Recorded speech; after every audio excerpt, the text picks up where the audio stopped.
Hello everyone, Paul Hiley here. Hope you're all doing well. It is still cold over here in the UK, so I've got the hood up, my long johns on, rubbing the hands together. Right, now today we are going to be talking about, I'm not sure if the light will pick this up too clever, breathing and bracing. Now, I mentioned so on my website, I've been lifting weights for 27 years, it'll be 28 this year. 28 years this year. Anyway, and all that time I have had 3 injuries, and 2 of those was a repeat. One of them was a repeat of the other one, and both injuries occurred the same thing really. So I should have thought about that before I'd done it, but they were because when I was under a squat, I messed up my breathing. Now, when you go to pick down a heavy object, if you go to pick something or any object off the floor, and you find yourself doing that, that's good. And as you lean forward, you feel your belly squidging into yourself. Maybe you don't. Maybe that's just me. But if you don't take in any air before you do it, it's going to hurt. And it's going to end badly for you. Possibly your back. Yeah. For me it was the back. Because I wasn't breathing properly. Now, I'm going to take no... I'm going to claim no fame off this theory. I don't think it was called this. But another... fitness YouTuber, a guy by the name of Brian Olsrew. This is when I first learnt about breathing and bracing and actually started thinking about it, and the carryover into the amount of weight you are lifting is phenomenal. Even if you're not lifting, if you're not going for a 1 rep max, like ultimate, weight, even if you're doing repetition work, knowing how to breathe is going to help. And what I am using, I named it something else. I used his example, and I've just put a funny name on it. And it is the Fizzy can theory. Can of fizz, pop, soda, whatever you want to call it. Now, if you were to get a can of insert drink, Coke, Pepsi, whatever, and you just got one off the shelf and you put it down and you squidge the sides of it, you can actually do that. You can dent inside it, makes the sounds as it goes in, then it goes out, as it goes in, then it goes out.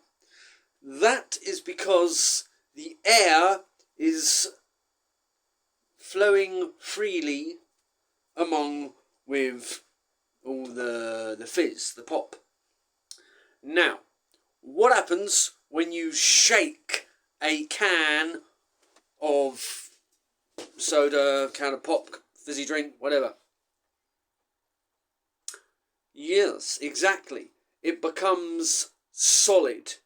And the reason why it has now become a solid object is because the air inside has compressed. It's compressed itself outwards. That is why, if you ever do that, if you ever shaken a can and opened it, what happens?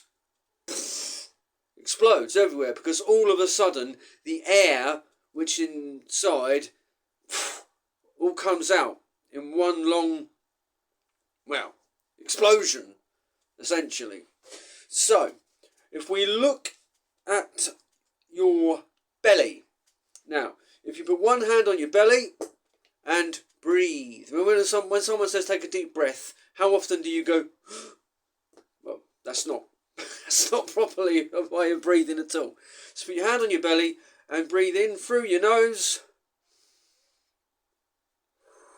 Off your mouth. You will feel that air goes into your belly, your stomach, your core. And the core is what helps us hold a heavy weight. So if we're stood under for a squat and we've got no air in our core, we collapse. Happened to me twice, and it was bad pain. It was like a stab right round the back, and that was because my core was not braced for impact at all. And yeah, as a result, that was, I had to take a day off work as a result. It wasn't fun. It was not fun at all. So yeah, so what do we do? How do we breathe and brace? We take, again, I'm going to straighten myself up so I get it right. So you would put a hand onto the belly. Breathe in through your nose till your belly gets out as far as it can. But you don't stop there. You breathe in through your nose as much as you can. Then take. Oh dear. After you've taken in all the air you can through your nose, take a tiny little last breath in through your mouth. So breathe it in and then suck it up. So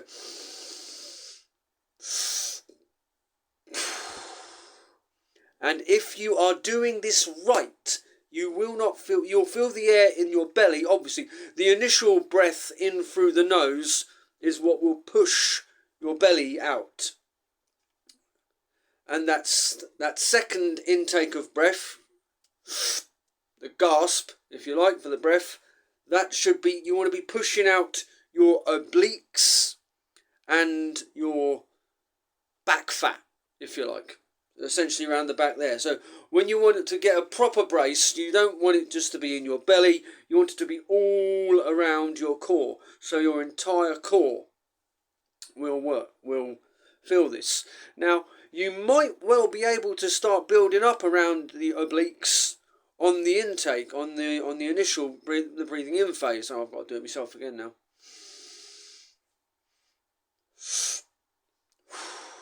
But you might not.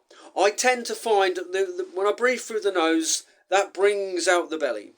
Make yourself as fat as you can. That brings out the belly for me mostly. A bit round the sides, I do start feeling the obliques pressure out.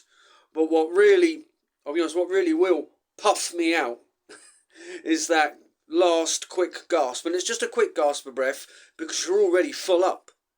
Your core is already full of air.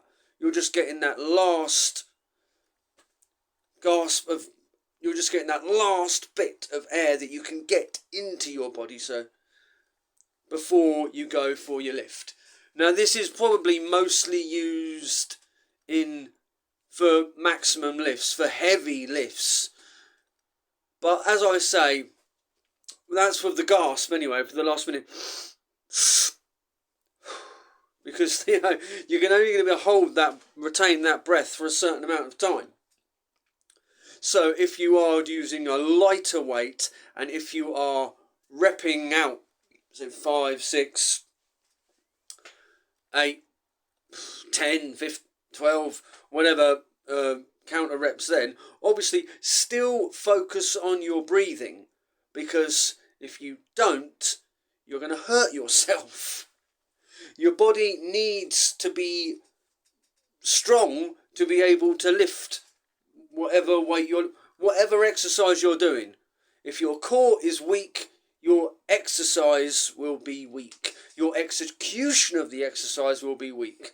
So whether you're on like a cardio machine, whether you're on a rower or something, which, while not necessarily what you'd consider a muscle builder, it is nevertheless an all-round body exercise. It's a big cardiovascular exercise, but also, you're pushing out with your legs, you're pulling back in with you're working all your body out. And obviously, you're not going to go because you'll kill yourself. But you still want to be breathing properly. That's where the more gentle time for breathing. So yes, the brace, that is for that moment before impact. Maybe it's if you're doing, say you're on a leg press machine, and to get that first rep, you take a bigger breath, and then you can control the breath a lot more. If you're breathing and bracing for a 1 rep max, you're gonna be controlled, compact, and it's for a 1 rep max. You're taking in all the breath, all you can, into your core. You are making yourself as tight and compact and ready to explode as you can. And you're not going to be able to, well, me personally, I wouldn't be able to do that for, more than 1 rep. Maybe if you're doing sub-maximal, you can do it, but again, you're gonna need to be able to control that breath and getting it in a bit quicker. If you are going as sub-maximal, say you're doing 3-4 reps. I mean, it all depends really on how long you can hold your breath, and there's going to be a more opportune moment to take that other breath. Personally, I need that big breath to get to pick the weight up off the floor. Some people will get the breath first, then go down. I can't at the moment. It might be something I work on in the future. It might not. Right now, if I can get the weight I need to lift for XYZ competition I want to go into, or if I can just get enough breath to get enough weight to increase the load I am lifting, I personally am happy with that. But in terms of a case when the weight is going to be on your back, definitely squat. This is, I can't remember what rep range I was working in when I done my back in with those on those 2 occasions with the squats, but I know they were both with a squat, and I was up there, and I didn't have the breath in my core when I went down, and